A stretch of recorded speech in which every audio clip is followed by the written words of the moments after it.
probably going back a couple years at this point. But so here's the thing, right? Um, First of all, whoever's telling you this doesn't know what they're talking about because they're stripping the words of Jesus out of their context. So let's do this, right? First of all, just to get to the point, like we'll walk this through, but the Great Commission was given to Jesus's apostles specifically, not you who lives in the year 2024. And a lot of Christians miss that, right? Because they read things out of context. But you'll see it. So if I start in Matthew chapter 28, right, and I'll just get to the point, verse 16 says this, and I'm reading out the New American Standard Bible. It says, "But the 11 disciples proceeded to Galilee, to the mountain which Jesus had designated to them. And when they saw him, they worshipped him and were doubtful. And Jesus came up and spoke to them, saying, All authority in heaven and on earth has been given to me. Go therefore and make disciples of all the nations, baptizing them in the name of the Father and the Son and the Holy Spirit, teaching to them follow all that I command you, and behold, I am with you always to the end of the age." Right. So a lot of Christian pastors would be like, "See, this is why all of us, whether you're an evangelist, a layman, or a teacher, etc., this is why we all need to go out into all the world and make disciples." But if we look at these verses with a fine tooth comb, Bill, there's some major problems. First, we'll start here. In verse 19, it says, "Go therefore and make disciples of all the nations."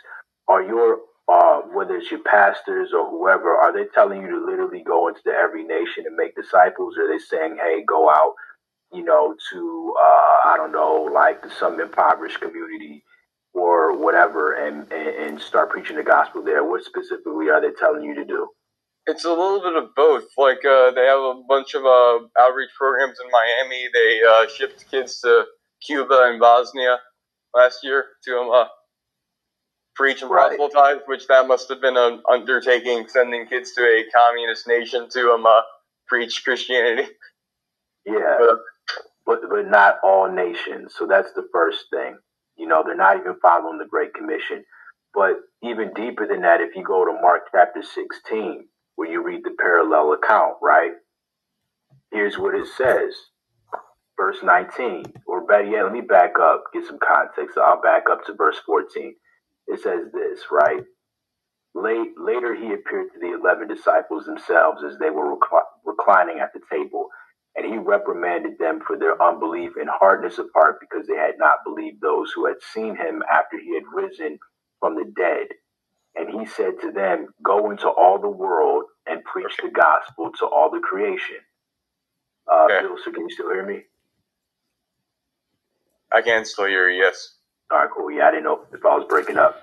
So it says, the country road will do that. Yeah, no worries. It says, verse 15, "And he said to them, Go into all the world and preach the gospel to all creation. The one who has believed and has been baptized will be saved, but the one who has not believed will be condemned. These signs will accompany those who have believed. In my name they will cast out demons, they will speak with new tongues, they will pick up serpents, and if they drink any deadly poison, it will not harm them. They will lay hands on the sick, and they will recover."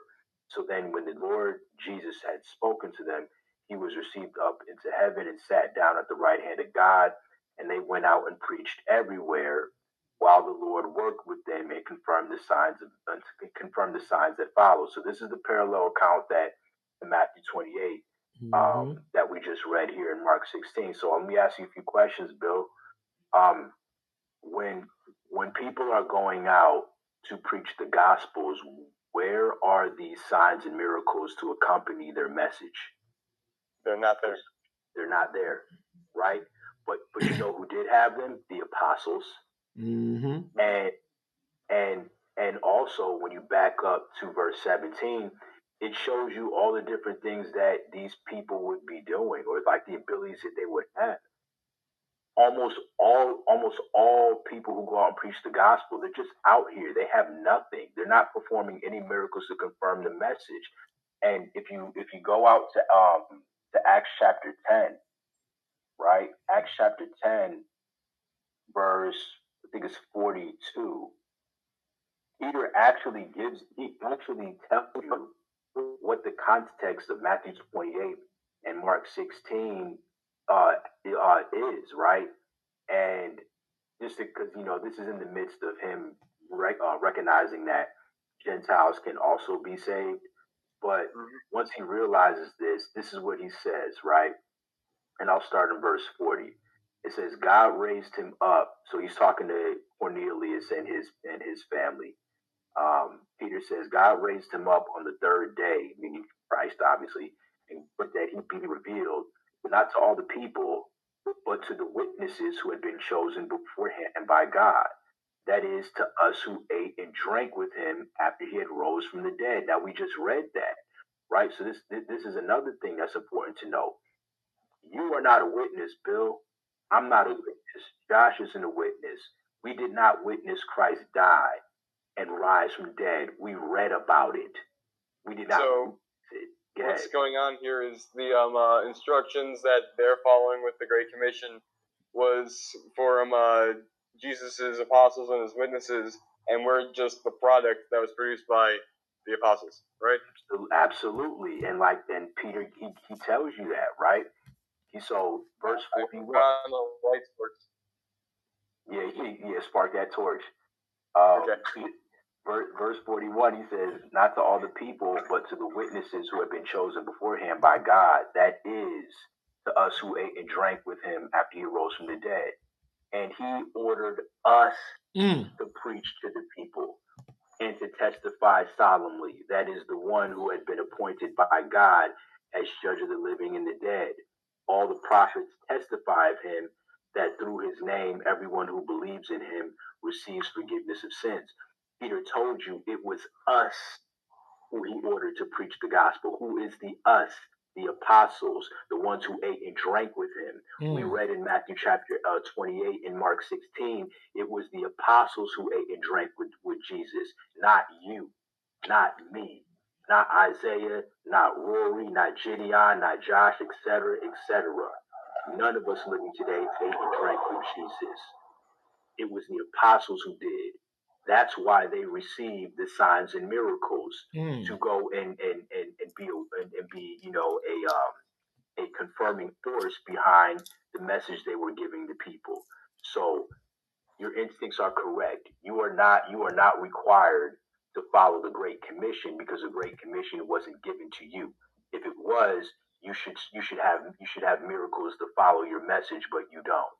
And don't let anybody tell you differently, because that's just them trying to rip things out of context, like Christians tend to do. Yeah, it wouldn't be wrong to go and missionize, though, right? It's just wrong for them to say it's required, right?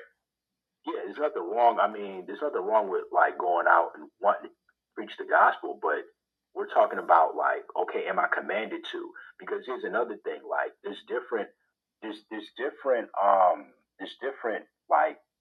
components to the church, and this will be the last thing I point out about this. But let me see here. Let me see where it is. Hold up. Whoops, spelled that wrong. Are you talking about when you said some apostle, some evangelist, stuff like that? Yeah, where is that? That's in 1 Corinthians 13, I believe. If that's the one you're talking about. I don't know if that's the one you're talking about,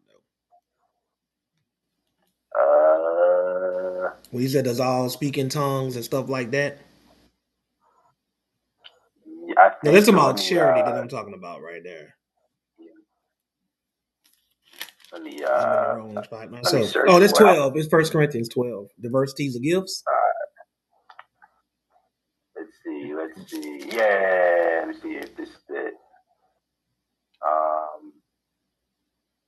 Yeah, this is it. This is one of them. I know there's a couple of them, but yeah, Bill. So this is to Josh's point. 1 Corinthians 12 verse 27 says this. Now you are Christ's body and individually parts of it. Right? We're all individuals making up an entire body. And God has appointed in the church first apostles, second prophets, third, teachers, then miracles, then gifts of healings, helps, administrations, and various kinds of tongues.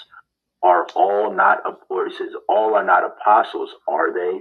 All are not prophets, are they? All are not teachers, are they? All are not workers of miracles, are they? All do not have gifts of healings, do they? All do not speak with tongues, do they? All do not interpret, do they? But earnest desire the greater gifts. So the reason why this is important is because the one thing that most of us are just regular flock members. We don't have any miracles.